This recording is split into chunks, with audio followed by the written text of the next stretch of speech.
Hello. कैसे हैं आप लोग? तो उम्मीद करते हैं आप बहुत बहुत अच्छे होंगे। आप सभी का वेलकम है आपके अपने यूट्यूब चैनल राज राठौर एजुकेशन पर। तो हम जैसा कि पिछले सीरीज में बहुत सारे चैप्टर्स को कवर किए, आज भी हम लोग उसी सारे सीरीज को कंटिन्यू करते हुए हम बहुत ही इंपॉर्टेंट चैप्टर को कवर करने वाले हैं, क्योंकि हमारा एक दिल्ली सल्तनत का सीरीज चल रहा है। और दिल्ली सल्तनत में हम अगर देखें तो किसको पढ़ चुके हैं हम लोग? आपका गुलाम वंश को पढ़ चुके हैं। गुलाम वंश के बाद हम लोग किसको पढ़ रहे थे? खिलजी वंश को पढ़ रहे थे। और खिलजी वंश में आप लोग पिछला क्लास देखे होंगे किस चीज का? तो पिछला क्लास आप देखे होंगे जलालुद्दीन खिलजी के बारे में आप लोग देखे होंगे। तो जलालुद्दीन खिलजी और अब जो अगला राजा आने वाला है या फिर अगला जो सुल्तान आने वाला है खिलजी डायनेस्टी का, वो कौन होगा? वो होगा आपका अलाउद्दीन खिलजी। क्योंकि अगर आप खिलजी डायनेस्टी को देखिएगा तो खिलजी डायनेस्टी में बेसिकली ये दो प्रोमिनेंट रूलर थे जो कि आपका पूरे खिलजी डायनेस्टी पर क्या करते हैं? रूल करते हैं। एक तो जलालुद्दीन खिलजी हो जाएगा और एक आपका क्या होगा? अलाउद्दीन खिलजी हो जाएगा। अगर हम अलाउद्दीन खिलजी के बारे में थोड़ा सा इंट्रोडक्शन देखें तो अलाउद्दीन खिलजी जो है वह आपका एज अ रिलेशन हम देखा जाए, रिलेशन हम देखते हैं तो क्या होता है? वो जलालुद्दीन खिलजी का भतीजा और दामाद दोनों होता है। ठीक है, क्या होता है? भतीजा और दामाद। अलाउद्दीन खिलजी जो है यह किसका होता है? जलालुद्दीन खिलजी का होता है। और जलालुद्दीन खिलजी को मारकर जो है ये खुद गद्दी पर बैठ जाता है। तो यहां से फिर हम अलाउद्दीन खिलजी के बारे में जानेंगे। वैसे अगर हम बेसिकली बात करते हैं कि जलालुद्दीन खिलजी और अलाउद्दीन खिलजी का जो टाइम पीरियड था ये कब से कब तक था, तो पिछले क्लास में हमने आपको टाइम पीरियड भी बताया है। तो जल्दी से आप लोग फटाफट कमेंट में आंसर करेंगे कि खिलजी डायनेस्टी का पूरा टाइम पीरियड क्या था। तो ज्यादा लेट नहीं करते हैं और बिना लेट किए हुए आज के सेशन को हम आगे बढ़ाते हैं। तो जल्दी से सभी को इस सेशन में जुड़ जाइए और जिन्होंने अभी तक सेशन को शेयर नहीं किया है उनसे रिक्वेस्ट है कि आप लोग पहले फटाफट सेशन को शेयर करेंगे, लाइक करेंगे, और जिन्होंने सब्सक्राइब नहीं किया है वो लोग सेशन को हमारे चैनल को सब्सक्राइब भी करेंगे। ठीक है, चलिए आगे बढ़ते हैं। तो आप देख पा रहे होंगे सबसे पहले हम किसकी बात कर रहे हैं? सबसे पहले हम बात कर रहे हैं अलाउद्दीन खिलजी की। तो अलाउद्दीन खिलजी के स्थापत्य कला में योगदान की भी बात करेंगे, या फिर सबसे पहले हम अलाउद्दीन खिलजी के परिचय के बारे में देख लेते हैं। कहता है क्या कि दिल्ली सल्तनत के खिलजी वंश का सबसे प्रमुख शासक जो है वह कौन रहा था? आपका अलाउद्दीन खिलजी रहा था। कौन रहा था? अलाउद्दीन खिलजी रहा था। और अलाउद्दीन खिलजी 1296 में, कब? 1296 में अपने चचा को मारकर, किसको? अपने चचा को मारकर जो है यह क्या बैठता? गद्दी पर बैठ जाता। इसका चाचा कौन था? तो अभी हम आपको बताएं कौन था? जलालुद्दीन खिलजी हो जाएगा। कौन हो जाएगा? जलालुद्दीन खिलजी हो जाएगा आपका। ठीक है, क्या हो जाएगा? जलालुद्दीन खिलजी जो है इसका क्या हो गया? चाचा हो गया। और उसको मारकर 1296 में ये खुद गद्दी पे बैठ जाता है। अगर आप देखें इसका टाइम पीरियड कब तक रहता है? 1316 तक रहता है। उसके बाद अगर देखें तो वह केवल एक महान सेना नायक और प्रशासक ही नहीं था, बल्कि एक स्थापत्य कला के क्षेत्र में भी उसका महत्वपूर्ण योगदान रहा है। उसने न केवल सैन्य दृष्टिकोण से किलों और संरचनाओं का निर्माण कराया, बल्कि धार्मिक और सांस्कृतिक उद्देश्यों से भी कई इमारतें बनवाई, और उसका शासनकाल स्थापत्य कला के विकास का एक महत्वपूर्ण युग भी माना जाता है। तो ये तो आपका क्या हो गया? अलाउद्दीन खिलजी के परिचय के बारे में हम लोग देखें। तो जब हम अलाउद्दीन खिलजी के बारे में देखेंगे तो बेसिकली अगर हम देखें तो अलाउद्दीन खिलजी के एडमिनिस्ट्रेशन को देखेंगे, अलाउद्दीन खिलजी के अंपायर, अलाउद्दीन खिलजी के मिलिट्री शासन को जानेंगे कि इसका मिलिट्री किस तरह से चल रहा था। इन सारे चीजों को भी हम लोग क्या करने वाले हैं? डिस्कस करने वाले हैं आज के सेशन में। जहां से मोस्ट रिलेटेड एमसीक्यूज आते हैं तो वो वाले सेक्शंस को हम लोग ज्यादातर क्या करेंगे? इलेबोरेट करेंगे और उसको अच्छे तरीके से पढ़ने वाले हैं। ठीक है, तो देखिए सबसे पहले अलाउद्दीन खिलजी के बारे में देखते हैं। अलाउद्दीन खिलजी के स्थापत्य कला एवं उसकी विशेषताओं की बात करते हैं। कहता है कि अलाउद्दीन खिलजी के शासन में स्थापत्य कला की जो विशेषताएं उभर कर आती है वो कौन कौन सी थी? जैसे सादगी और मजबूती। ठीक है, दूसरा इस्लामी और भारतीय शैली का समन्वय, मस्जिदों, मकबरों और किलों का निर्माण, साथ साथ में लोदी तुगलक स्थापत्य की नींव भी देखने को मिलती है। तो यहां पे देखिए होता क्या है। तो सबसे पहले अगर हम इसमें एक इंपॉर्टेंट सेक्शन आप देख पा रहे होंगे, इस्लामी। किसको देख पा रहे होंगे? इस्लामी देख पा रहे होंगे। तो इस्लामी और भारतीय शैली का समन्वय हमको देखने को मिलता है। तो अलाउद्दीन खिलजी के बारे में अगर देखें तो अलाउद्दीन खिलजी को पूरे के पूरे एक तरह से हम बोल सकते हैं क्या कि जो इस्लाम स्थापत्य है, इस्लाम धर्म का जो स्थापना भारत में देखने को मिलता है वो तो बहुत पहले से था, लेकिन जो आपका अलाउद्दीन खिलजी है, ये एक तरह से बोल सकते हैं क्या कि जितना औरंगजेब को हम लोग कट्टर मानते हैं, उससे कई गुना ज्यादा आपका क्या था, अलाउद्दीन खिलजी भी एक तरह से कट्टर सुल्तानों में से एक था। और ये अपने धर्म को लेकर बहुत ही ज्यादा आपका सजग भी देखने को मिलता है। और साथ साथ में आपको हम ये भी बताए थे कि अलाउद्दीन खिलजी एक ऐसा राजा था, ये बोल रहा था कि भैया ऊपर वाले के द्वारा, मतलब अल्लाह के द्वारा भेजे गए तो हम हैं ही, साथ साथ में जब तुम अल्लाह की सजदा करते हो तो साथ में हमारा भी सजदा तुमको करना पड़ेगा। और वैसे अगर आपको पता है, सजदा वर्ड जब निकल के आया, कौन सा निकल के आया, सजदा, सजदा वर्ड जब निकल के आया तो आपको हम बताए भी थे कि सजदा वर्ड जो है वो कौन दिया था या सजदा कौन निकाला था सबसे पहले। तो सजदा की शुरुआत जो है वो कौन करता है, गयासुद्दीन तुगलक करता है। कौन करता है, गयासुद्दीन तुगलक करता है। और उसी चीज को यहां पर क्या बताया जाता है कि ये बोलता है कि भैया ऊपर वाले से पहले तुम्हें हमारा सजदा करना पड़ेगा। ये कौन बोलता है, तो ये अलाउद्दीन खिलजी के बारे में बताया जाता है। किसके बारे में, अलाउद्दीन खिलजी के बारे में। अलाउद्दीन खिलजी का यह भी मानना है कि भैया अल्लाह के द्वारा बनाए गए हर एक नायाब चीजों के ऊपर, हर एक नायाब चीजों के ऊपर जो अधिकार होगा वो सिर्फ और सिर्फ अधिकार होगा अलाउद्दीन खिलजी का। इसी चक्कर में पद्मावत को लेकर उसकी लड़ाई भी होती है, ठीक है, उसकी भी चर्चा करेंगे। और उसी के वजह से धीरे धीरे अलाउद्दीन खिलजी जो है वह क्या होते चला जाता है, खत्म होते चला जाता है। अलाउद्दीन खिलजी जो है पूरी तरह से डिस्ट्रॉय भी हो जाता है। तो ये सारे चीजों की हम लोग चर्चा करेंगे। तो सबसे पहले सादगी और मजबूती की बात करते हैं। कहता है इमारतों में अलंकरण की तुलना में उनकी स्थायित्व एवं मजबूती पर अधिक बल दिया गया। साथ साथ में स्थापत्य में इस्लामी गुंबद, मेहराब और मीनारों के साथ साथ भारतीय छतरियों, झरोखे और मंडप शैली का सुंदर मिश्रण देखने को मिलने लगा। तो मतलब क्या हो गया कि जो इस्लाम कल्चर से या इस्लामिक कल्चर से इंस्पायर होकर जिस तरीके के बिल्डिंग बनाए जाते थे, जैसे गुंबद हो गया, है कि नहीं, जैसे गुंबद हो गया, मेहराब हो गया, इन सब को मिला दिया गया भारतीय स्थापत्य कला से। जैसे आपका झोपड़ी हो गया, झरोखा हो गया, इन सब को मिलाकर एक जैसा इमारत बनाया जाने लगा। इसको हम लोग क्या कहते हैं, आपका इस्लाम और भारतीय शैली का समन्वय देखने को मिलता है। फिर अगर वही बात करें, आप मस्जिदों की बात करें, मकबरों की बात करें और किलों के निर्माण की बात करेंगे तो इसमें आपको यह देखने को मिलेगा कि धार्मिक और सुरक्षा की दृष्टि से संरचनाएं क्या की गई हैं, बनाई गई हैं। फिर वही लोदी और तुगलक स्थापत्य की नींव की बात करते हैं तो इस काल में स्थापत्य शैली ने आगे आने वाली सल्तनत शैलियों के लिए भी आधार प्रदान करती है। आपको पता है कि लोदी वंश के बाद आपको क्या देखने को मिलेगा, तुगलक देखने को मिलेगा, सैयद देखने को मिलेगा और उसके बाद आपको लोदी वंश देखने को मिलेगा। कौन सा, तुगलक देखने को मिलेगा, सैयद देखने को मिलेगा और उसके बाद आपको लोदी वंश देखने को मिलेगा। तो हम इन सारी चीजों की भी चर्चा करने वाले, एक एक वंश की चर्चा करेंगे। हालांकि अगर हम सैयद वंश की बात करते हैं तो सैयद वंश का उतना ज्यादा इंपॉर्टेंस आपको दिल्ली सल्तनत में देखने को नहीं मिलता है, क्योंकि इसका टाइम पीरियड भी बहुत ही छोटा रहा और उतना ज्यादा इमरजेंस इसका यहां पर देखने को नहीं मिलता है जिस तरह से खिलजी डायनेस्टी हो गया। या फिर अगर हम बात कर ले किसकी, या फिर अगर हम बात कर ले आपका तुगलक वंश की बात कर ले, या फिर गुलाम वंश की बात कर ले। क्योंकि देखिए तुगलक वंश की हम बात करते, तुगलक वंश की बात करेंगे, इसमें सबसे ज्यादा गयासुद्दीन तुगलक के बारे में हम लोग बात करते हैं, इसमें सबसे ज्यादा मोहम्मद बिन तुगलक के बारे में हम बात करते हैं, है कि नहीं। वहीं अगर आप गुलाम वंश की बात करेंगे तो गुलाम वंश में भी बहुत सारे प्रोमिनेंट राजा आए थे जिसके बारे में हमने आपके साथ चर्चा भी करी थी।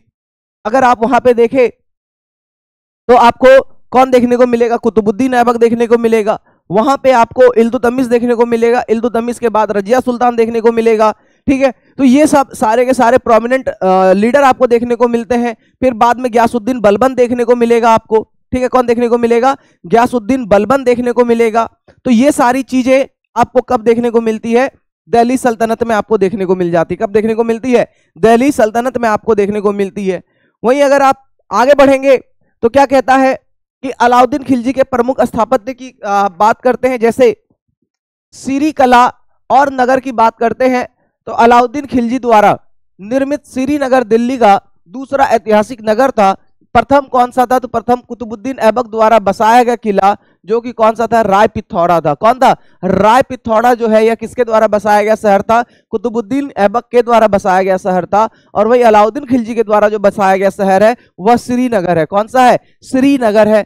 यह नगर दिल्ली के तुर्क शासकों द्वारा बनाए गए 7 ऐतिहासिक शहरों में से क्या है, आपका एक देखने को मिलता है। वहीं अगर आप श्री किले की बात करते हैं तो श्री किले के निर्माण जो है वह सुरक्षा दृष्टि से कराया गया था, ताकि मंगोलों के आक्रमण से क्या किया जा सकता है, रक्षा किया जा सकता है। उस समय सबसे ज्यादा अगर थ्रेट किसी का हुआ करता था, सबसे ज्यादा डर अगर किसी का हुआ करता था किसी आक्रमण का, किसी बाह्य आक्रमण का, तो वो मंगोलों का हुआ करता था। किसका हुआ करता था? मंगोलों के बाह्य आक्रमण का सबसे ज्यादा डर उस समय देखने को मिल जाता है। ठीक है, वही अगर आप देखेंगे कि किले के मजबूत दीवारों, बुर्ज और दरवाजे देखने को मिलते हैं। कहता है यह शहर शाही दरबार, सेना और उच्च अधिकारों के निवास के लिए क्या किया गया था, बनाया गया था। मतलब क्या, यहाँ पे जो शाही दरबार होंगे, सेना होंगे और जो उच्चाधिकारी होंगे, उसके लिए यह शहर की क्या करवाई गई थी, निर्माण करवाई गई थी, और वो लोग यहाँ पर काम करते थे। फिर आप देखिएगा इनके द्वारा बनाया गया अलाई दरवाजा 1311 में अलाउद्दीन खिलजी के द्वारा जो बनाया गया दरवाजा है उसका नाम क्या है, अलाई दरवाजा है। ठीक है,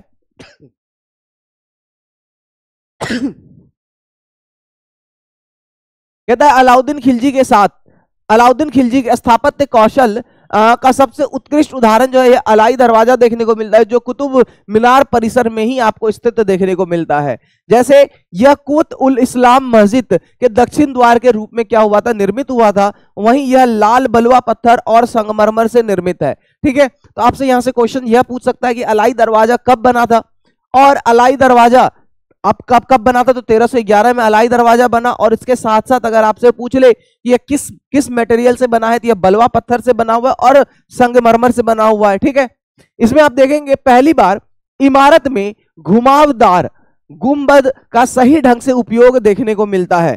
वहीं इस्लामी स्थापत्य में अर्च मतलब जिसको हम लोग मेहराब कहते हैं, डोम मतलब गुंबद हो गया, का सुंदर प्रयोग आपको देखने को मिल जाता है। कहता है इस पर कुरान की आयतें खुदाई गई थी, जो आपका देखेंगे कुरान जो उसकी जो आयतें हैं उसको यहाँ पर खुदाई गई थी, यहाँ पर लिखवाई गई थी, और उसके साथ साथ इसकी धार्मिक महत्ता को भी क्या करता है, दर्शाता है। तो जब आप लोग कुतुब मीनार जाते हैं तो कुतुब मीनार में आपको क्या देखने को मिलेगा, सबसे पहले अलाई दरवाजा आपको देखने को मिलेगा, जो कि किसके द्वारा बनवाया गया, अलाउद्दीन खिलजी के द्वारा बनवाया गया। और यह पहली बार ऐसा था जो यह दरवाजा है वो घुमावदार दरवाजा देखने को मिलता है। और इसमें आपका क्या देखने को मिलता है, जो कुरान है, कुरान की आयतों को यहाँ पर खुदवाया गया है। ठीक है, उसके साथ साथ अगर आप देखेंगे यहाँ पे अर्च मतलब मेहराब और डोम मतलब गुंबद का सुंदर प्रयोग भी देखने को मिलता है। मतलब वो जो दरवाजा बनवाया गया वो कुछ इस डोम आकार में आपको देखने को मिलता है। किस आकार में, डोम आकार में देखने को मिलेगा। वहीं अगर आप बात करेंगे कुव्वत अल इस्लाम की बात करेंगे तो कहता है इस मस्जिद का निर्माण पहले कुतुबुद्दीन ऐबक ने करवाया था, लेकिन बाद में अलाउद्दीन खिलजी ने क्या किया, इसका विस्तार भी किया था। मतलब अगर आप देखें कुव्वत उल इस्लाम मस्जिद जो दिल्ली में है उसका पहले निर्माण कौन करवाता है, कुतुबुद्दीन ऐबक करवाता है। क्यों, इसलिए नाम इसका था कुव्वत उल, क्या नाम था, कुव्वत उल इस्लाम मस्जिद है। और वैसे इसका कुतुबुद्दीन ऐबक ने क्या किया, निर्माण शुरू करवाया था, लेकिन बाद में अलाउद्दीन खिलजी ने इसको क्या किया, और भी ज्यादा बढ़ा दिया, और भी ज्यादा विस्तार से बनाया गया। ठीक है, कहता है कि उसने इसके प्रांगण में कई नए स्तंभ और आंगन जोड़े हैं। ठीक है, इस्लामी कला की सूक्ष्म नक्काशी और स्थापत्य शैली को क्या किया जाता है, और विकसित किया गया था। अब इसके साथ साथ अलाई मीनार की अब बात करेंगे। किसकी बात करते हैं, अलाई मीनार की बात करते हैं। तो अलाई दरवाजा मतलब अलाउद्दीन से अलाई हो गया और यह दरवाजा हो गया, फिर अलाई मीनार हो गया। तो यह भी आपका कौन बनवाता है, अलाउद्दीन खिलजी ही बनवाता है। कहता है कुतुब मीनार से प्रेरित होकर एक दरवाजा, सॉरी कुतुब मीनार से प्रेरित होकर एक और मीनार बनवाने की कोशिश कौन करता है, अलाउद्दीन खिलजी करता है, और एक विशाल मीनार बनवाने की योजना बनाई जिसको अलाई मीनार कहा जाता है। क्या कहा जाता है, अलाई मीनार कहा जाता है। और वह अलाई मीनार को जो है कुतुब मीनार से दोगुना बनाना चाहता था। मतलब कुतुब मीनार की जितनी भी ऊंचाई है उसे वो क्या बनाना चाहता है, दोगुना बनाना चाहता है। तो वह कुतुब मीनार से दोगुनी ऊंचाई बनाना चाहता था और इसका निर्माण कार्य शुरू हुआ, परंतु उसकी मृत्यु के कारण यह क्या रह गया, अधूरा ही रह गया। और आज इसका केवल आधार जो है लगभग कितनी है, 25 मीटर ऊंचाई तक ही मौजूद देखने को मिलता है। मतलब अलाई मीनार जो है आज मात्र 25 मीटर का ही आपको देखने को मिलेगा, क्योंकि इसका निर्माण शुरू हुआ और निर्माण शुरू होने के बाद ही जब यह बना था 25 मीटर, उतने में क्या हुआ, अलाउद्दीन खिलजी को जो है ऊपर वाला याद कर लिया और वो उधर निकल लिया। ठीक है, चलिए आगे देखते हैं। कहता है जल आपूर्ति प्रणाली की हम बात करते हैं। तो जल आपूर्ति प्रणाली में अगर आप देखेंगे तो सबसे पहले हमने आपको यह भी बताया था कि गयासुद्दीन तुगलक के द्वारा, किसके द्वारा? गयासुद्दीन तुगलक के द्वारा इसको ड्रेनेज सिस्टम की बात करते हैं। तो ड्रेनेज सिस्टम के जो फादर है वो कौन कहलाते हैं? गयासुद्दीन तुगलक कहलाते हैं भारत में, ठीक है। मतलब जल निकासी प्रणाली के जो पिता कहलाते हैं वो कौन कहलाते हैं? गयासुद्दीन तुगलक कहलाते हैं भारत के अंदर, क्योंकि इन्होंने बहुत ही अच्छे तरीके से दूर दराज इलाकों में पानी को क्या किया था? पहुंचाया था। मेन जो नदियां हैं भारत की, उससे पानियों को निकाला गया, मतलब एक ड्रेनेज बनाया गया, एक कनाल सिस्टम बनाया गया, और वो वहां तक क्या करता है? पानी को पहुंचाता है। इसीलिए the father of the canal system of India is Ghiyasuddin Tughlaq है, ठीक है। चलिए आगे देखते हैं। कहता है अलाउद्दीन ने श्रीनगर में एक उन्नत जल निकासी और आपूर्ति व्यवस्था का क्या करवाया था? निर्माण करवाया था। उसने टंकियों और नहरों का क्या करवाया? निर्माण करवाया, जिससे शहर में नियमित जल आपूर्ति मिल सके। और वहीं अगर देखें, यह व्यवस्था तत्कालीन नगर निर्माण के अत्यंत आधुनिक मानी जाती है। क्या होती है? यह अत्यंत आधुनिक आपको देखने को मिल जाती है। फिर वहीं आप खिलजी स्थापत्य कला एवं संस्कृति प्रभाव की बात करते हैं यहाँ पर, तो कहता है धार्मिक सहिष्णुता का प्रतीक है यहाँ पर। अब धार्मिक सहिष्णुता का क्या प्रतीक है? कहता है मस्जिदों के साथ साथ कुछ मंदिरों का भी संरक्षण किया गया, ठीक है। उसके बाद आप देखिएगा स्थापत्य में तकनीकी उन्नति की बात करते हैं, जैसे गुंबद का निर्माण की तकनीक जो है, मेहराबों की मजबूती, और साथ साथ में सजावट में ज्यामितीय आकृतियों का सुंदर प्रयोग आपको क्या देखने को मिलता है? यहाँ पर स्थापत्य तकनीक और उन्नति में देखने को मिल जाता है, ठीक है। आगे बात करते हैं, तो कहता है क्या सल्तनत स्थापत्य की नींव की बात करते हैं, तो कहता है क्या कि खिलजी काल की स्थापत्य शैली आगे चलकर तुगलक और लोदी वंश की इमारतों में क्या होता है? विकसित की गई थी, ठीक है। तो ये आपका खिलजी डायनेस्टी की स्थापत्य एवं कला की बात हो गई है। किसकी बात हो गई? स्थापत्य एवं कला की बात हो गई है। इसमें से कुछ चीजें हैं आपका जिसमें यहाँ पर क्या किया गया था? बनवाया गया था। जैसे अगर आप देखें संक्षिप्त तुलनात्मक विश्लेषण जो है, इसमें सबसे पहले क्या होगा? पहलू होगा, गुलाम वंश होगा, खिलजी वंश होगा। दोनों में क्या क्या वो तुलनात्मक है। जैसे सामग्री की बात करते हैं तो गुलाम वंश में ज्यादातर जो इस्तेमाल हुई थी लाल बलुआ पत्थर की बात हुई थी, और खिलजी वंश में बस संगमरमर जुट गया था, ठीक है। फिर शैली में देखेंगे, यहाँ पे अरबी फारसी शैली की बिल्डिंगें आपको देखने को मिलती है, मतलब अरबी फारसी शैली आपको देखने को मिलती है। वहीं आप खिलजी वंश की बात करेंगे, इसमें अरबी तो रहती है, लेकिन साथ साथ में भारतीय शैलियों का मिश्रण भी देखने को मिलता है। फिर उद्देश्य की बात करते हैं तो गुलाम वंश में स्पेशली जो है धार्मिक उद्देश्यों से इन सारे बिल्डिंगों को बनाया जाता था, लेकिन वहीं खिलजी में धार्मिक तो होता ही था, साथ साथ में सैन्य और प्रशासनिक गतिविधियों के वजह से भी आपको ये सारी बिल्डिंग्स बनते हुए दिखाई देती है। फिर वहीं बात करें नवाचार की बात करते हैं तो प्रारंभिक प्रयोग हो गया, फिर पूर्ण विकसित गुंबद हो गया, अर्च हो गया और मीनार हो गया, ठीक है। ये चीजें आपको देखने को मिल जाती है। हम एक छोटा सा चीज इसमें चेंज करेंगे यहाँ पे, ठीक है। यहाँ पे सजदा वाला जो हम बताए थे, यह गयासुद्दीन बलबन होगा, तुगलक नहीं होगा, ठीक है। यह क्या हो जाएगा? गयासुद्दीन बलबन हो जाएगा, या गयासुद्दीन तुगलक नहीं होगा, ठीक है। ये चीज आपको ध्यान में रखना है। चलिए आगे बात करते हैं, महत्वपूर्ण स्थापत्य योगदान की सूची की बात करते हैं। तो कौन कौन से स्थानों की बात करते हैं? जैसे श्री किला की बात करें तो श्री किला कहां बनाया गया? दिल्ली में बनाया गया। इसको किस रूप में बनाया गया था? तो राजधानी के रूप में आपको देखने को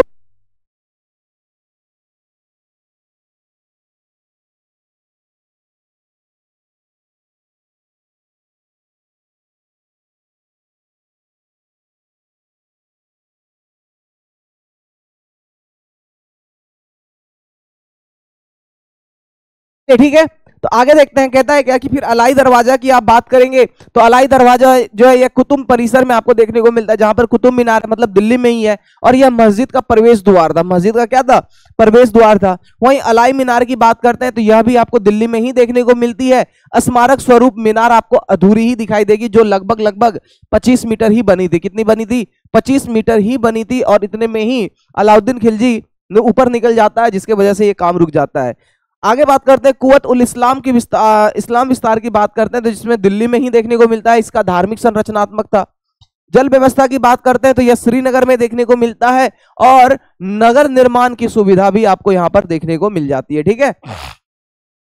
चलिए आगे इसके निष्कर्ष की बात करते हैं। कहता है अलाउद्दीन खिलजी स्थापत्य योगदान एवं भारतीय इतिहास के एक महत्वपूर्ण अध्याय है, और उसने न केवल इस्लामिक स्थापत्य की श्रेष्ठता को दर्शाया बल्कि उसे भारतीय शैलियों के साथ समन्वित कर एक नई स्थापत्य परंपरा का क्या रखा, नींव रखा। मतलब हम सीधा सीधा यह बोल सकते हैं कि खिलजी, अलाउद्दीन खिलजी के शासन काल में क्या हुआ कि इस्लाम और भारतीय स्थापत्य कला को दोनों को मिला दिया गया और मिलाकर मिश्रित स्थापत्य कला देखने को मिलने लगा। कौन सा, मिश्रित स्थापत्य कला आपको देखने को मिलने लगा था। किस समय पे, तो खिलजी में। और खिलजी में कब, तो अलाउद्दीन खिलजी के समय पर।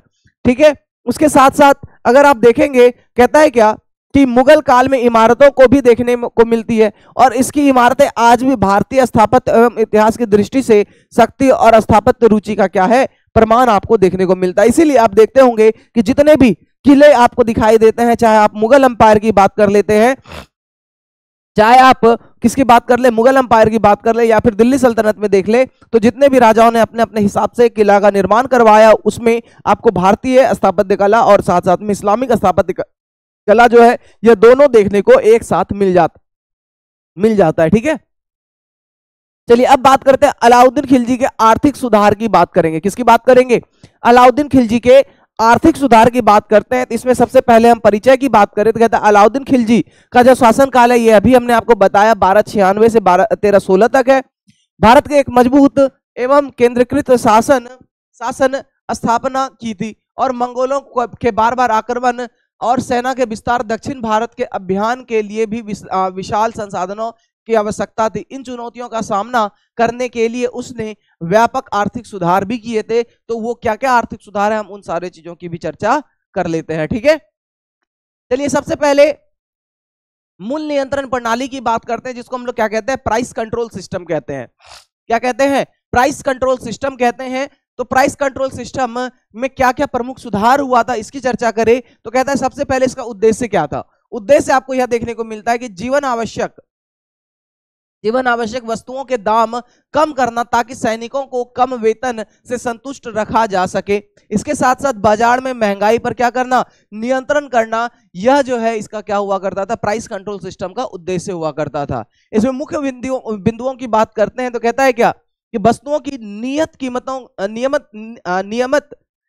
कीमत जो है वो क्या किया गया, तय किया गया। अब जैसे क्या कि अनाज है, तो अनाज में हम चावल की बात करते हैं। किसकी बात करते हैं, चावल की बात करते हैं। तो भैया यह चावल जो है 5 रुपए किलो मिलेगा, तो इससे ज्यादा कोई ले नहीं सकता है, इससे ज्यादा कोई ले नहीं सकता है। या इसके साथ साथ यहाँ पर क्या हुआ कि बार्टर सिस्टम भी देखने को मिलने लगा था। मतलब वस्तु के बदले वस्तु, जिसको हम लोग वस्तु विनिमय प्रणाली कहते हैं। क्या कहते हैं, वस्तु विनिमय प्रणाली कहते हैं। वो सबसे ज्यादा इस समय देखने को मिलता था। ठीक है, क्या कहते हैं, वस्तु विनिमय प्रणाली कहते हैं। तो वस्तु विनिमय प्रणाली में क्या होता था, आपको पता ही है कि वस्तु के बदले वस्तु, ठीक है, वस्तु के बदले वस्तु की हम बात कर रहे थे, वस्तु के बदले वस्तु की बात कर रहे थे। ठीक है, ये चीजें देखने को मिलती है। या फिर जो भी सामान बाजारों में बिक रही है, उसकी जो कीमत होगी वो नियत कीमत होगी। जैसे अनाज हो गया, कपड़ा हो गया, पशु, दास, फल आदि, ये सारी चीजें। इसके साथ साथ मूल्य सूची की बात करते हैं, जिसको प्राइस लिस्ट कहते हैं। सार्वजनिक स्थानों पर लगाई जाती थी। कहां लगाई जाती हैं, सार्वजनिक स्थानों पर लगाई जाती हैं। उसके साथ साथ हर वस्तु का वजन और माप निर्धारित किया जाएगा। साथ में मतलब यह भी हो गया कि किसी भी व्यक्ति का अपना अपना कोई भी मेजरमेंट सिस्टम नहीं होगा। होता है ना कि हर व्यक्ति का अपना अपना कोई ना कोई मेजरमेंट सिस्टम हो जाता है, तो ऐसा नहीं है। यहां पर बोला गया कि सीधा सीधा भैया एक मेजरमेंट सिस्टम होगा। मतलब अगर आप केजीएस है तो केजीएस में चलेंगे, एफपीएस है तो एफपीएस में चलेंगे। मतलब एक एग्जांपल दे रहे हैं आपको, ठीक है। या फिर आप क्या चलेंगे, इंटरनेशनल सिस्टम से हिसाब से चलेंगे तो इंटरनेशनल सिस्टम के हिसाब से आप चलेंगे, ठीक है। तो ये सारी चीजें देखने को मिलती हैं। इसके साथ साथ उल्लंघन पर सख्त दंड का प्रावधान भी किया गया था। बाजारों में सरकारी जासूसों की नियुक्ति की गई, जो जानकारी देते थे कि हाँ भैया वो चोरी कर रहा है और वो क्या कर रहा है, घपला कर रहा है, वो घोटाला कर रहा है, वो ईमानदार व्यक्ति है। ये सारी चीजों की जानकारी जो है वो कौन देते थे, जासूस देते थे। मतलब स्पाई सिस्टम, किसकी बात होने लगी, स्पाई सिस्टम को भी बहुत ही तेजी से यहाँ पर क्या दिया गया, जोर दिया गया स्पाई सिस्टम के ऊपर। किसके ऊपर, स्पाई सिस्टम के ऊपर बहुत ही तेजी से जोर दिया जाने लगा। कहता है महत्वपूर्ण बाजार की बात करते, जैसे सराई आदल जो है यह महत्वपूर्ण बाजार हुआ, जहां पर थोक अनाज का बाजार हुआ करता था। मंडी की बात करते हैं, कहता अन्य आवश्यक वस्तुओं की बिक्री का केंद्र हुआ करता था।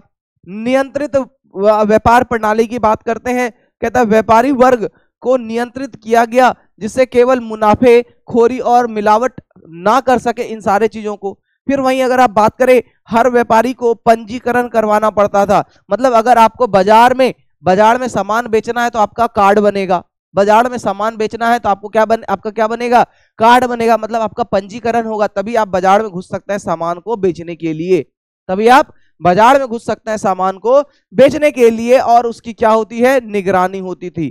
ठीक है, साथ साथ में व्यापारी सरकारी लाइसेंस के बिना व्यापार नहीं कर सकते थे। व्यापारी जो है वह सरकारी लाइसेंस के बिना व्यापार नहीं कर सकते थे। आज के समय में भी आपको ये चीज देखने को मिलता है कि मतलब अगर आप किसी भी बाजार में कोई भी बाजार में दुकान खोलते हैं तो आपको सबसे पहले क्या लेना पड़ता है, वहां के जो मैनेजमेंट सिस्टम्स होंगे वहां के हिसाब से चलना होगा। साथ साथ में वहां पर आपको कुछ लाइसेंस लेना पड़ेगा, उस लाइसेंस के लेंगे तभी आप वहां पर क्या कर सकते हैं, दुकान खोल सकते हैं या दुकान चला सकते हैं।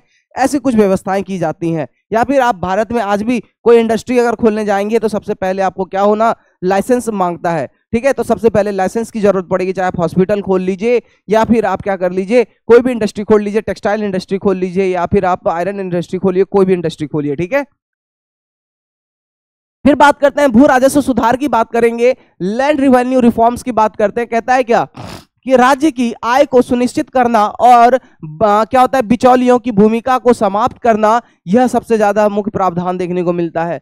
मतलब क्या कि राज्य की आय जो है इसको सुनिश्चित किया गया और साथ साथ में जो बिचौलिए हुआ करते थे, जिसको हम लोग दलाल कहते हैं, बिचौलियों की भूमिका को क्या कर दिया गया, समाप्त कर दिया गया। उसके साथ साथ भूमि सुधार में बात करते हैं, कहता है भूमि का सर्वेक्षण जो है कराया गया, भूमि का क्या करवाया गया, सर्वेक्षण करवाया गया। साथ साथ में राज्य का हिस्सा, मतलब जिसको हम लोग खराज कहते हैं, वो 50% तक कर दिया गया।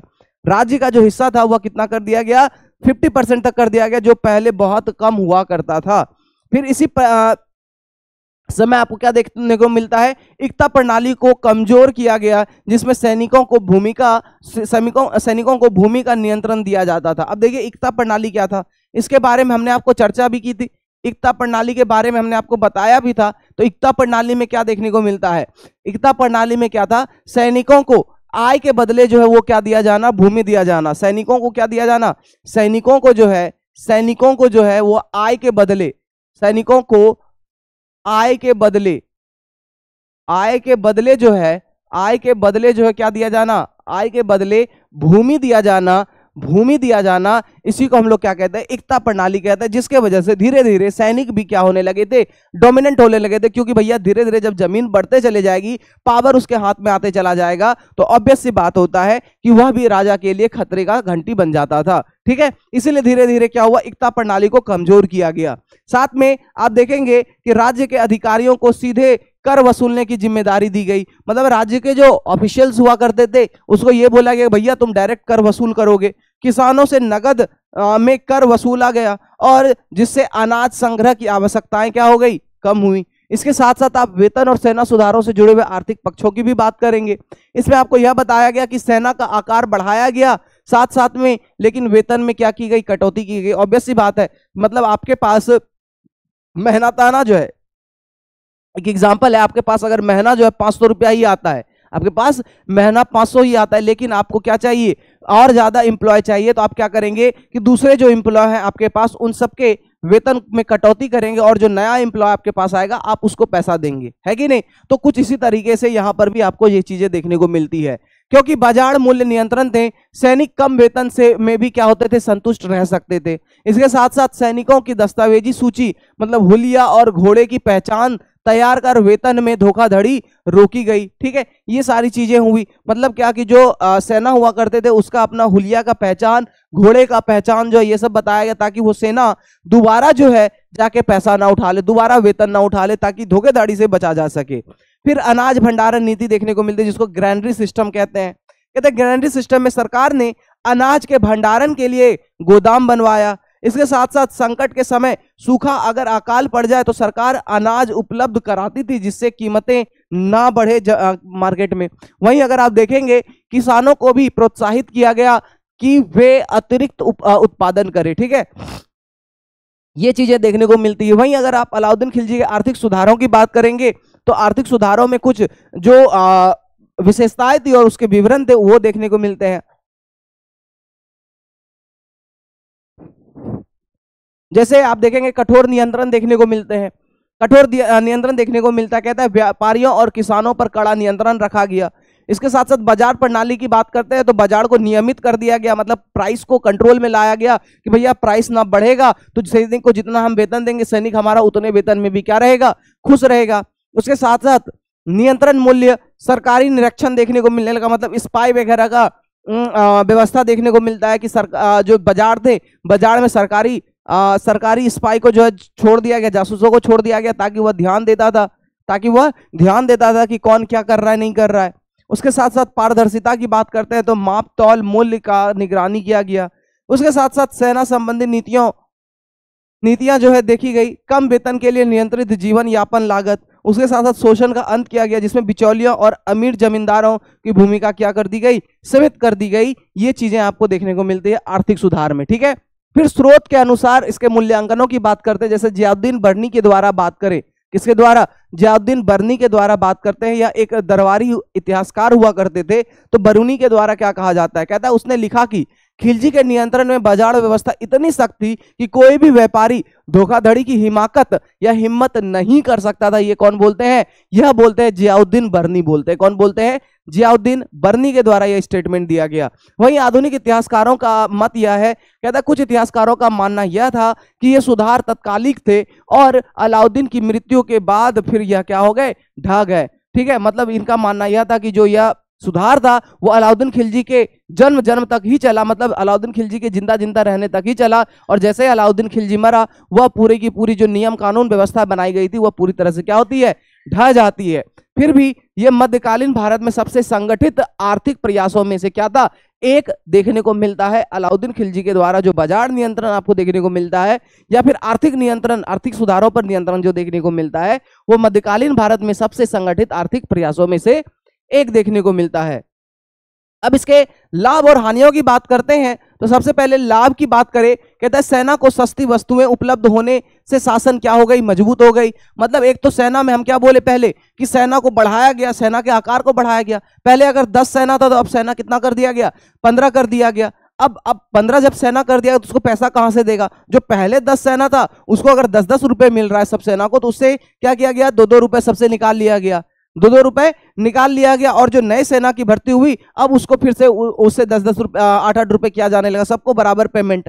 अब जब बराबर पेमेंट किया गया तो यहां पर क्या हुआ कि सर 8 रुपए में इसकी घर चल जाएंगी, नहीं, इसका घर नहीं चलेगा। तो क्या हुआ कि ये बाजार में क्या करता है कि अनाजों के ऊपर जो है कंट्रोल कर लेता है, दाम को क्या करता है, कंट्रोल करता है, नियंत्रण कर लेता है सारी चीजों को। तो ये चीज देखने को मिलता है। कहता है महंगाई पर नियंत्रण किया गया, गरीब जनता को कुछ राहत देखने को मिलता है, और वहीं राज्य की स्थिर आर्थिक आधार देखने को मिलता है। वहीं हानियों की बात करेंगे, कहता है व्यापार पर अत्यधिक नियंत्रण से व्यापारी वर्ग क्या हो गया, असंतुष्ट हो गया। ऑब्वियस सी बात है कि जब इतना ज्यादा सप्रेशन देखने को मिलने लगा व्यापारियों के ऊपर, मतलब व्यापारियों को पूरी तरह से खुले आसमान में सांस लेने पर अधिकार नहीं था। मतलब यह बोल दिया गया कि भैया अगर आपको किसी भी चीज में बेचना है तो बेचने के लिए आपको सबसे पहले क्या करना पड़ेगा, सबसे पहले आपको इसमें क्या करना होगा, अधिक नियंत्रण करना होगा। मतलब आपको लाइसेंस बनाना होगा, आपको नियमित आपको प्राइस टैग दिया जाएगा कि इतने ही प्राइस टैग में आप चीजों को बेच सकते हैं, इससे ज्यादा प्राइस टैग पे आप नहीं बेच सकते। तो फलना मतलब बहुत सारी चीजों को किया गया, जिसके वजह से जो व्यापारी वर्ग वाले लोग थे वह क्या हो जाते हैं, असंतुष्ट हो जाते हैं।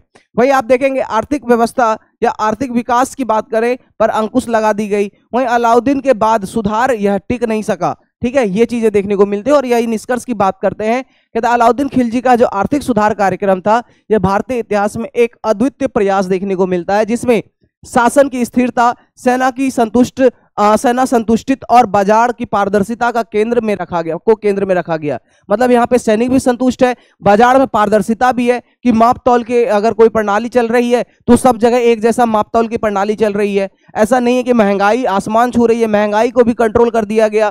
तो ये सारी चीजें इस समय देखने को मिलती है। और वहीं यह सुधार लंबे समय तक नहीं टिक सका, ऑब्वियस सी बात है, क्योंकि जब जैसे ही अलाउद्दीन खिलजी का मृत्यु होता है उसके बाद यह जो सुधार था यह पूरी तरह से क्या होता है, ढह जाता है। और इससे यह प्रमाणित कर दिया गया कि एक सशक्त और इच्छा शक्ति से परिपूर्ण नेतृत्व किस प्रकार आर्थिक ढांचों को पूरी तरह से क्या कर सकता है, बदल सकता है। ठीक है, ये चीज आपको देखने को मिलता है। और वहीं अगर आप आते हैं आगे बढ़कर तो क्या आपको देखने को मिलेगा, अलाउद्दीन खिलजी के सैन्य रणनीति और विजय अभियान की बात करेंगे। सैन्य रणनीति और विजय अभियान की अगर आप चर्चा करें तो इसमें परिचय की बात करेंगे, सैन्य नीति की प्रमुख विशेषताओं की बात करेंगे,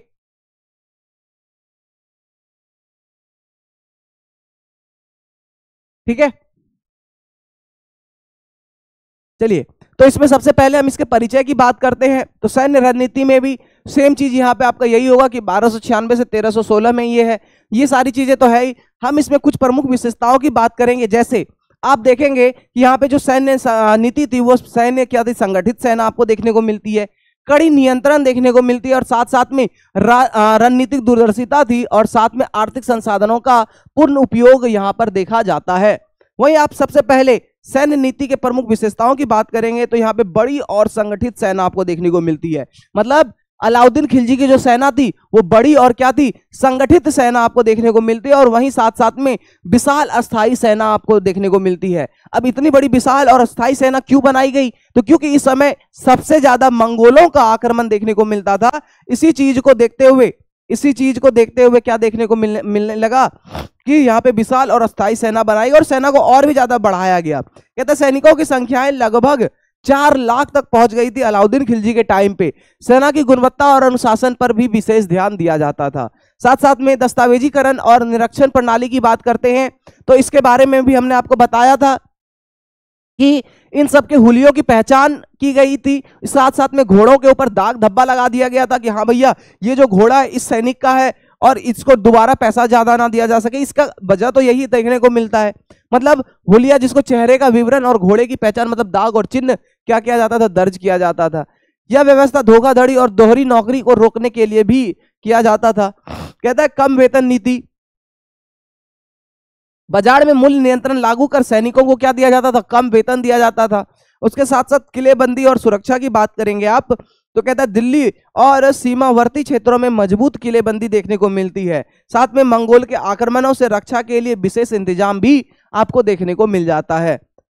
उसके बाद आप जासूसी व्यवस्था की बात करेंगे। कहता है सेना और अधिकारियों पर नजर रखने के लिए जासूसों को क्या किया जाता था, नियुक्त किया जाता था। साथ साथ में जब हम आर्थिक सुधारों की बात कर रहे थे तो बाजार में भी कहां पर, बाजार में भी जो है क्या किया जाता था, जासूसों की नियुक्ति की जाती थी ताकि जो दुकानदार जो व्यापारी है वो उसके ऊपर जासूसी कर सके, ताकि वो किसी तरह से धोखाधड़ी तो कर नहीं रहा है।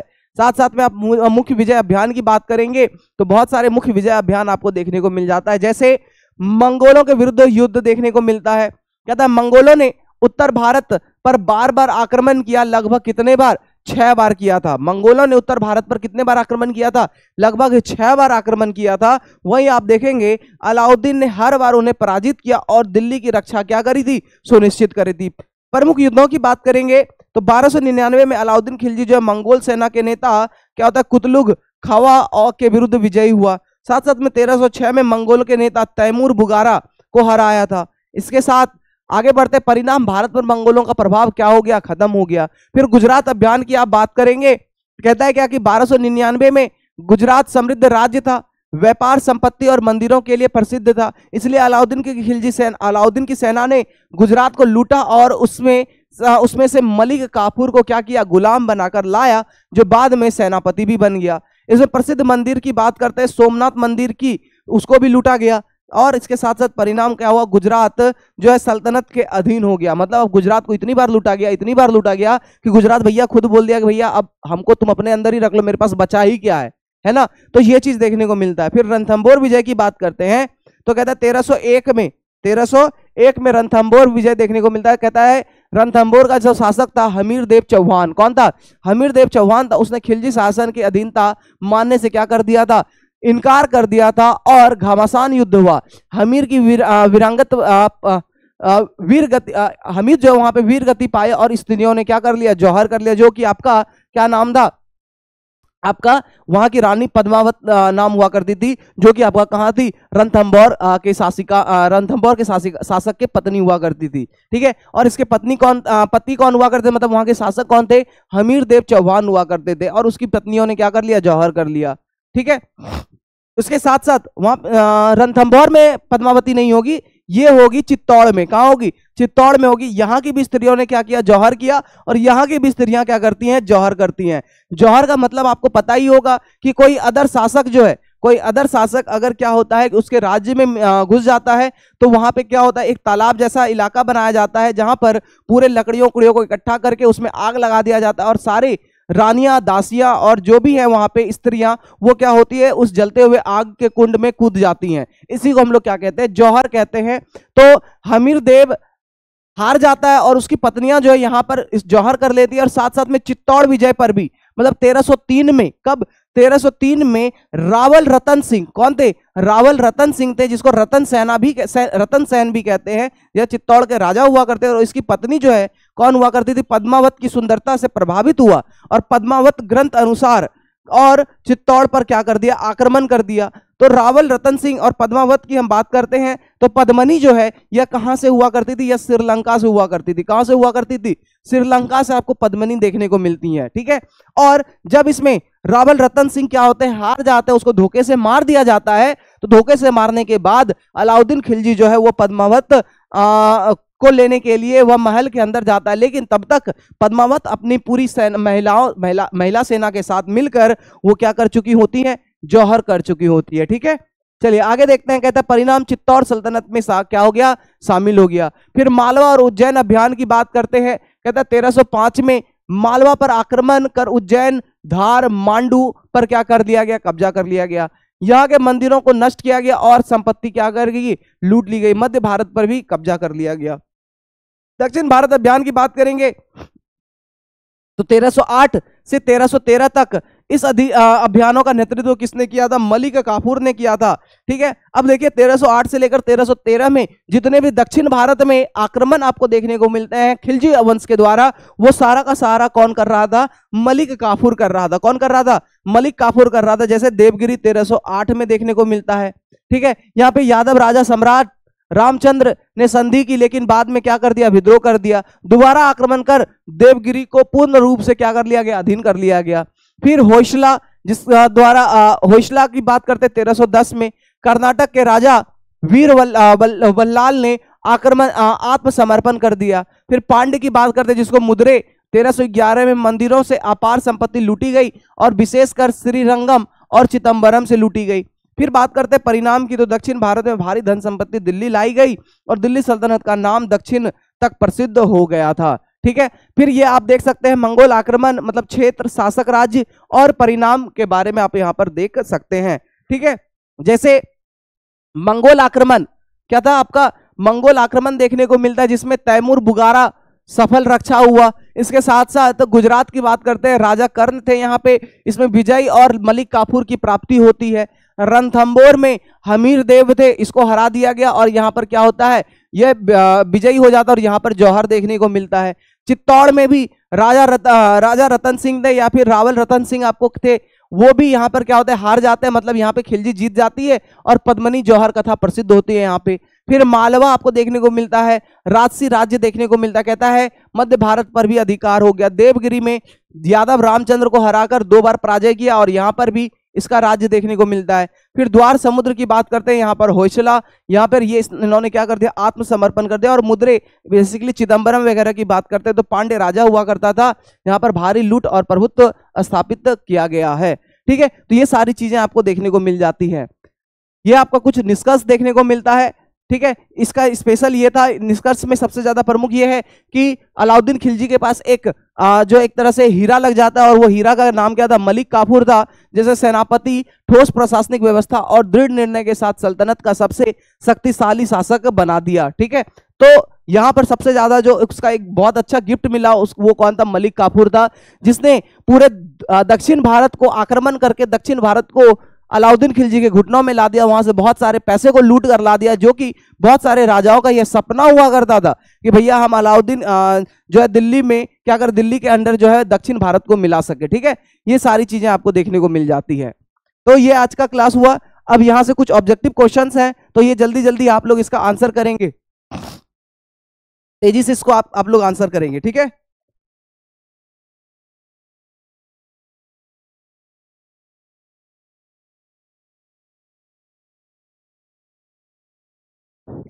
तो क्या कहता है, अलाउद्दीन खिलजी ने किसके नेतृत्व में दक्षिण भारत पर क्या किया था, आक्रमण अभियान चलाया था। तो आपको पता ही है कि किसके मलिक काफूर के नेतृत्व में जो है ये क्या किया था, दक्षिण भारत के ऊपर अभियान चलाया था 1308 से लेकर 1313 तक। ठीक है, वहीं आगे आप देखेंगे तो यह था मलिक काफूर। उसके बाद आप आते हैं, कहता है निम्नलिखित में से किस युद्ध में चित्तौड़ की रानी पद्मिनी के जौहर की कथा प्रसिद्ध हुई थी। तो यह रणथंभौर का होगा, गुजरात का होगा, चित्तौड़ का होगा, देवगिरी का होगा। अभी हमने आपको बताया कि रणथंभौर का किसका होता है, हामिर होता है। कौन होता है, रणथंभौर में हामिर होगा।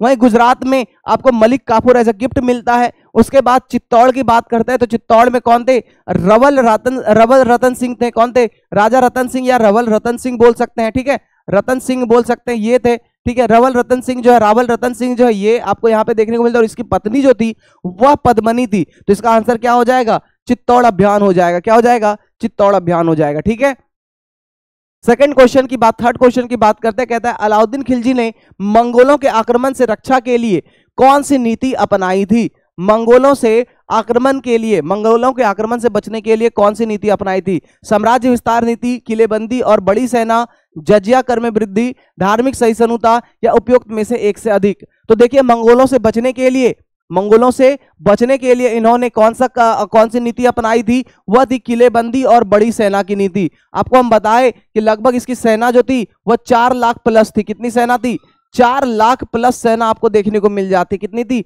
4 लाख प्लस सेना आपको देखने को मिल जाती है। इसलिए इसका आंसर क्या हो जाएगा, बी हो जाएगा। ठीक है, चलिए, कहता रणथंभौर के शासक हामिर देव को पराजित करने के बाद किस प्रथा का उल्लेख मिलता है। सती, सन्यासी, जौहर, जजिया, कौन सा आपको देखने को मिलता है। तो रणथंभौर के राजा को जब पराजय का सामना करना पड़ता है तो रणथंभौर के यहाँ की जितनी भी रानियां थी उन्होंने सती नहीं बनाया गया, या फिर उन्होंने सन्यास नहीं लिया, या जजिया नहीं देखने को मिलता। उन्होंने क्या किया था, जौहर किया था। तो इसीलिए आपको कौन सी प्रैक्टिस अब देखने को मिलने लगी, कौन सी प्रथा का उल्लेख देखने को मिलने लगा, जौहर का उल्लेख देखने को मिलने लगा। कौन सा, जौहर का उल्लेख देखने को मिलने लगा। ठीक है, चलिए आगे बात करते हैं। कहता अलाउद्दीन खिलजी की सैन्य नीति में कौन कौन सा तत्व शामिल था। तो देखिए, सैन्य नीति में सैनिकों का हुलिया दर्ज करना यह तो था ही, साथ साथ में आप देखिएगा घोड़ों की पहचान हेतु दाग प्रणाली यह भी हुआ करता था। सैनिकों को ऊंचा वेतन देना यह तो बिल्कुल नहीं था। युद्धों से लूट की संपत्ति लाना ये तो था ही, युद्ध की संपत्ति लूटना ही। तो इसका मतलब क्या होगा, यहाँ पे उपयुक्त में से एक से अधिक आपको देखने को मिलेगा। क्या देखने को मिलेगा, उपयुक्त में से एक से अधिक आपको देखने को मिल जाएगा। ठीक है, चलिए आगे बात करते हैं। कहता है देवनागरी अभियानों में अलाउद्दीन ने किस राज्य को पराजित किया था। देवगिरी अभियान में अलाउद्दीन ने किस राज्य को पराजित किया था। यादव होगा, चालुक्य होगा, चेर होगा, चोल होगा, उपयुक्त में से एक से अधिक हो जाएगा। तो देखिए, देवगिरी में जब 1308 के आसपास क्या किया, आक्रमण किया गया मलिक काफूर के द्वारा, तो वहां के जो राजा थे यादव, कौन थे, यादव थे। ठीक है, यादव को हराया गया। ठीक है, कौन थे, यादव थे। ठीक है, चलिए आगे बात करते हैं। निम्नलिखित में से किस युद्ध में अलाउद्दीन ने सोमनाथ मंदिर को लूटा था। किस युद्ध में सोमनाथ मंदिर को लूटा था। तो कौन सा होगा, मालवा अभियान, गुजरात अभियान, रणथंभौर, मुद्रे अभियान, या उपयुक्त में से एक से अधिक हो जाएगा। तो अगर आप देखेंगे गुजरात बोलते हैं, सोमनाथ मंदिर जो है यह कौन से अभियान में, मुद्रे अभियान में लूटा गया था। किस अभियान में, मुद्रे अभियान में लूटा गया था। यह अभी आप देखे भी थे। ठीक, सॉरी, कौन सा, सोमनाथ जो है कौन सा, गुजरात। अच्छा ठीक है, सोमनाथ किस में हो जाएगा, गुजरात में हो जाएगा। किस में हो जाएगा, गुजरात अभियान में लूटा गया। तो गुजरात अभियान से ही इसको क्या मिला था, मलिक काफूर मिला था। क्या मिला था, मलिक काफूर मिला था। और मलिक काफूर को ही क्या कहते हैं, 1000 दिनारी कहते हैं। क्या कहते हैं, 1000 दिनारी भी कहते हैं। यह भी आपको ध्यान में रखना है। ठीक है, चलिए निम्नलिखित में से किस स्थान पर अलाउद्दीन खिलजी की सेना ने भारी मंदिरों की संपत्ति लूटी थी। ठीक है, श्रीरंगम में होगा, द्वार समुद्र होगा, मांडू होगा, उज्जैन होगा, या किस जगह पर होगा। जल्दी से आप बताइएगा कि किस जगह पर, किस स्थान पर अलाउद्दीन खिलजी की सेना ने भारी मंदिरों का सामान लूटा था। तो ये कौन सा हो जाएगा आपका, उपयुक्त में से एक से अधिक, मतलब ए बी दोनों हो जाएगा। ए बी क्या, श्रीरंगम और द्वार समुद्रम, श्रीरंगम और द्वार समुद्रम, इन दोनों जगह पर अलाउद्दीन की खिलजी सेना ने, अलाउद्दीन खिलजी की सेना ने बहुत सारे मंदिरों को लूटा भी था। ठीक है, चलिए अगला क्वेश्चन है, चित्तौड़ पर आक्रमण के समय अलाउद्दीन खिलजी के समकालीन राजा कौन थे। तो रवल रतन सिंह हो जाए। हो जाएंगे, कौन हो जाएंगे? रावल रतन सिंह हो जाएंगे। कौन हो जाएंगे? रावल रतन सिंह हो जाएंगे। अगला क्वेश्चन है, अलाउद्दीन खिलजी ने किस क्षेत्र में सबसे पहले विजय प्राप्त किया था? अलाउद्दीन खिलजी ने सबसे पहले किस क्षेत्र में विजय किया था? चित्तौड़ होगा, गुजरात होगा, रणथंबोर होगा, मालवा होगा, उपयुक्त में से एक से अधिक होगा। जल्दी से आप लोग बताएंगे, जल्दी से आप लोग बताएंगे। तो यह आखिरी क्वेश्चन था और सबसे पहले किस क्षेत्र में किया था? गुजरात में आपको देखने को मिलता है। ठीक है, इसी के साथ आज का क्लास खत्म होता है। उम्मीद करते हैं कि आपको क्लास में मजा आया होगा। ठीक है,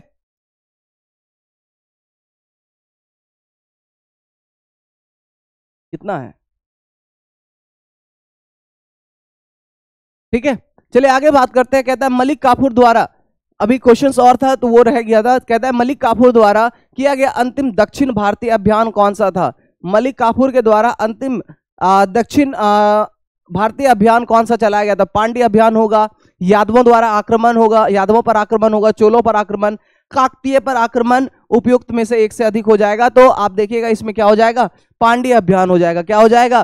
पांड्य अभियान आपको देखने को मिलता है। ठीक है, वही बात करते हैं। कहते हैं मंगोल के आक्रमण के दौरान किस सेनापति ने महत्वपूर्ण भूमिका निभाई थी? मंगोल आक्रमण के दौरान जो है किस सेनापति ने क्या किया था? महत्वपूर्ण भूमिका निभाई थी। तो जफर खान होगा, मलिक काफूर होगा, खिजर खान हो जाएगा, अल्तुन हो जाएगा। तो इसका आंसर क्या होगा आपका? जफर खान हो जाएगा। आंसर यहीं पे दिया गया है। ठीक है, क्या हो गया? जफर खान हो जाएगा। ठीक है,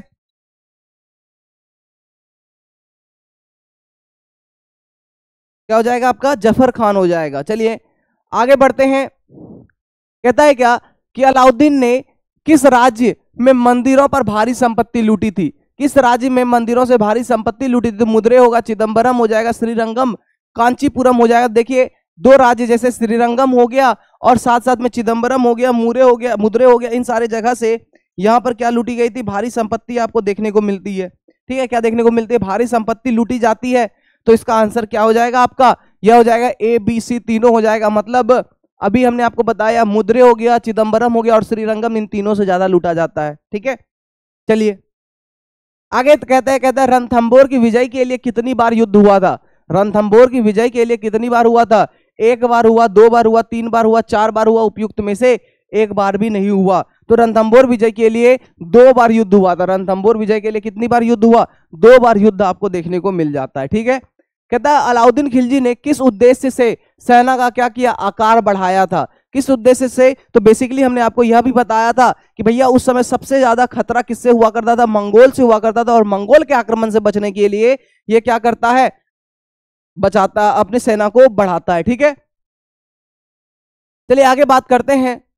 कहता है क्या कि मालवा विजय के बाद कौन से शहर अलाउद्दीन खिलजी के अधीन हो गया? ठीक है, मालवा के बाद जो है कौन सा शहर जो है अलाउद्दीन खिलजी के अधीन हो गया? मांडू हो गया, धार हो गया, विदिशा हो गया, या उपयुक्त में से एक से अधिक हो जाएगा। देखिए मांडू और धार ये दोनों तो हो ही गया था, इसलिए यहाँ पे क्या हो जाएगा? उपयुक्त में से एक से अधिक हो जाएगा। ठीक है, एबीसी दोनों है। वैसे इसमें आपका उज्जैन भी हो जाएगा। क्या होगा? उज्जैन भी हो जाएगा।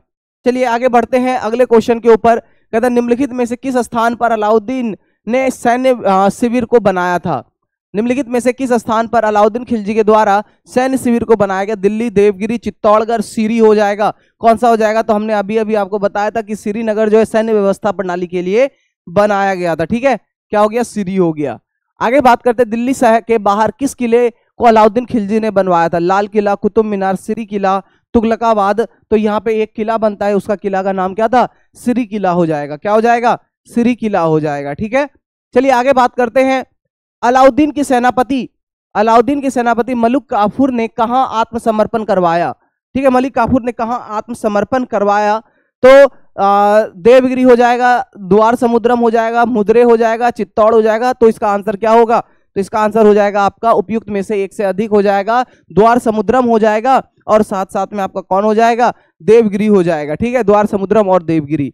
आज का आखिरी क्वेश्चन की तरफ आते हैं। कहता है मलिक काफूर को अलाउद्दीन ने कहां से प्राप्त किया था? तो यह गुजरात से किया था। कहां से प्राप्त किया था? गुजरात से प्राप्त किया था, जिसको हजार दिनारी भी कहा जाता है। ठीक है, क्या कहा जाता है? हजार दिनारी भी कहा जाता है। ठीक है, तो यहां से आपका क्या होता है? आज का क्लास समाप्त होता है। अब मिलते हैं कल के क्लास में, तब तक के लिए टाटा बाय बाय। और कल क्या पढ़ना है? तो कल जो है हमारा तुगलक वंश और सैयद वंश दोनों होगा। ठीक है, कल तुगलक वंश और क्या होगा, सैयद वंश दोनों होगा, और उसके बाद आखिरी क्लास में आपका कौन सा होगा, लोधी वंश हो जाएगा। तो यहीं से दिल्ली सल्तनत जो है वो क्या होगा, खत्म हो जाएगा। फिर जो है हम मुगल एम्पायर की बात करेंगे। मुगल एम्पायर के बाद फिर से हम भारतीय नेशनल मूवमेंट की शुरुआत करने वाले। ठीक है, तो चलिए आज की क्लास को यहीं पर समाप्त करते हैं, मिलते हैं कल के क्लास में, तब तक के लिए टाटा बाय बाय, जय हिंद।